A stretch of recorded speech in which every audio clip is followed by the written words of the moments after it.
배산 임수. 앞으로는 강이 흐르고 뒤에는 청산이 펼쳐져 있구나. 근데 인걸은 보이지를 않으니 이 아름다운 곳에 무슨 일이 생긴 것인고? 다들 어디로 갔습니까? 엄청나게 지었군요. 경치가 정말 아름다운 산자락에 이 은퇴자들의 전원 마을이 조성되어 있습니다. 여기는 전남 곡성하고도 강빛 전원 마을입니다. 총 109채가 지어졌고 펜션이 50동으로 수익형 사업을 할 수 있도록 되어 있고요. 나머지 59채는 은퇴자들이 편하게 입주해서 사는 집으로 지어졌습니다. 이 마을 전체는 2007년 참여정부 말기 당시에 마을 조성이 본격적으로 시작됐습니다. 그 당시 전 곡성 군수와 그분의 부인인 김하중 전 장관 부부가 회사를 하나 설립해서 강비마을 토지 4만 평 정도를 인수했다고 합니다. 그 인수에 필요했던 자금은 입주 예정자들에게서 한 80% 정도를 확보를 했고요. 그리고 곡성군이 기반 시설 공사를 지원하고 그리고 나서 2012년부터 주택을 건축했고 그 이듬해 강빛 마을과 펜션이 본격 개장을 했습니다. 그러니 실제 운영을 시작하고 나서부터는 한 10년이 흘렀다고 보시면 되겠습니다. 김 장관 부부가 이 마을을 설립한 취지는 곡성군 자체가 여러분도 아시겠지만 인구가 유출이 심한 것을 한번 막아보고 또한 전국의 은퇴 세대가 편안하게 자리 잡을 수 있는 은퇴자 마을이 활성화되면 실버 산업이 활성화되고 또 그 덕에 청년들의 일자리도 같이 생겨날 거다라는 기대와 함께 산골 마을치고는 정말 대규모 사업을 진행했다 보시면 되겠습니다. 결국에는 실패로 끝난 상태입니다만 당시 군수가 얘기하기를 30명이 넘어가서부터는 도저히 회원이 모이지 않았다고 합니다. 급기야는 결국 곡성 군민들의 도움을 받았다고 하는데요. 109채의 등기부 등본을 조사해본 결과 70% 이상이 곡성에 주소지를 둔 은퇴자들이었고 대도시권이나 수도권에서 입주한 사람들은 20명도 채 안 됐다고 합니다.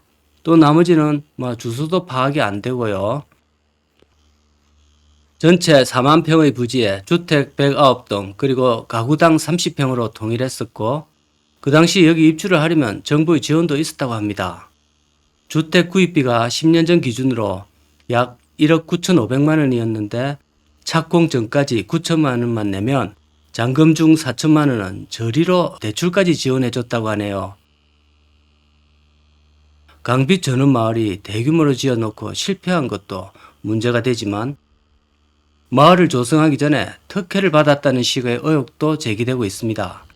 아무래도 설립한 두 부부가 정치권에 영향력이 없지 않은 사람들이었기 때문에 명백한 자료는 없지만 대체로 의혹을 제기하는 편입니다. 정부의 지원도 그렇고 인허가 문제권도 관련되어 있는 사업이기 때문에 그런 생겨나는 의혹은 어쩔 도리가 없어 보입니다.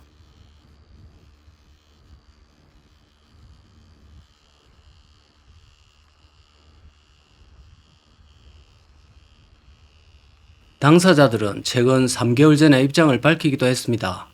정부의 전원마을 조성사업 지원을 등에 업고 추진한 사업이 아니고 여기 죽곡 주민들의 도움과 은퇴자들이 부담한 자금으로 이루어졌다고 항변하고 있습니다. 대체로 보시면 마을은 텅텅 비어 있습니다. 간혹 사시는 분들이 보이기는 하는데 도로에 주차가 된 정도나 빈집에 잡초가 우거진 것들도 빈집임을 표시하고 있습니다. 제가 보니까 집 자체는 참 잘 지은 것 같고 크기도 은퇴자들이 살기에는 딱 적당해 보이고 또 무엇보다 경치도 바로 앞에 보성강 지류도 흘러가면서 자연적인 측면은 나무랄 점이 없어 보입니다. 보성강에서 낚시도 해서 고기 반찬도 구하고 텃밭도 길러서 해먹고 뒤산은 이제 이름이 하장산인데요. 이름이 좀 별로입니다. 산 이름을 좀 바꿔야 되겠는데요. 어쨌든 산이 워낙 깊다 보니까 산삼도 있을 법한 그런 뒷산도 있습니다. 그러나 가장 큰 문제가 이제 여러분들이 제일 좀 싫어하는 문제 중 하나가 있는데요. 여기서 병원과 마트가 너무 멀다는 점입니다. 가장 가까운 곳에 석곡 보건지소가 차로 한 10분 거리에 있고요. 보건지소는 좀 못 믿은 것 같습니다.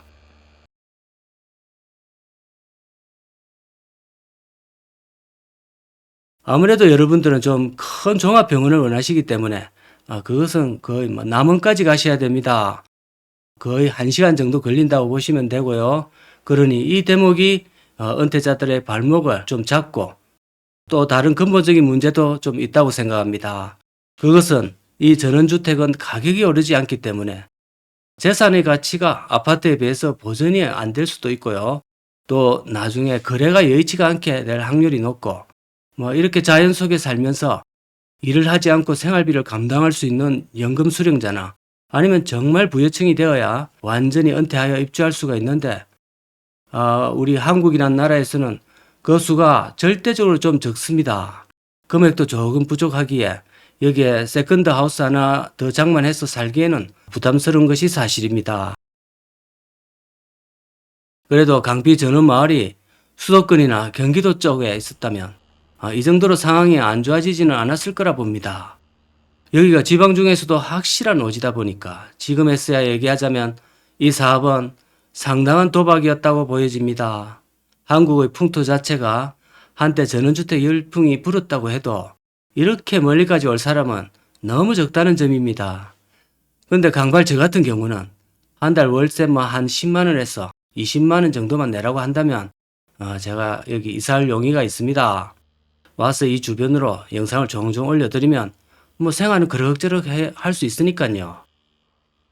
솔직히 여기 자연 경관이나 다른 모든 점은 마음에 딱 듭니다.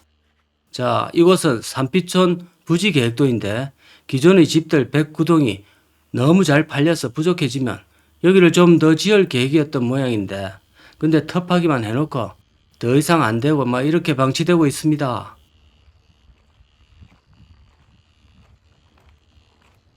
여기는 주민들이 주기적으로 모여서 세미나도 하고 체육도 하고 친목을 도모하는 그런 커뮤니티 시설인데요. 창문도 열려져 있고 안에 커튼도 부서져 있고 건물이 전혀 관리가 안 되고 있습니다. 정말 유럽풍 혹은 제주도에나 가보시면 중국 자본들이 지어놓은 리조트 그런 것들을 많이 닮아 있습니다. 참 괜찮은데요. 이토록 다 비워둬야 한다니 집이 아깝습니다. 집이. 또 사람들이 갈수록 도시를 안 벗어나려고 합니다. 어느 정도 경제적으로 성공을 하고 굳이 도시에 살지 않고 시골 가서 살아도 되는 그런 사람들에게도 촌에 가서 한번 살아보지 이렇게 물어보면 내가 돌았나 이렇게 반문하고 또 좀 경제적으로 많이 부족한 사람에게 도시에서 고생하지 말고 그냥 시골에 가서 사는 게 낫지 않나 이렇게 물어보면 여기 서울 또는 부산 벗어나면 하루도 못 먹어 산다 이렇게 이야기를 하니까 잘 살아도 도시 못 살아도 도시 한국은 도시 없이는 못 사는 그런 나라가 됐습니다. 그러니까 한국에서 시골의 전원주택, 타운하우스 이런 거 잘못 매입하게 되면 영원히 물려서 못 팔게 되는 그런 골치 아픈 골치덩이가 됩니다. 자, 여러분 오늘은 강빛 전원마을의 안타깝게 된 사연을 전해드렸습니다. 감사합니다.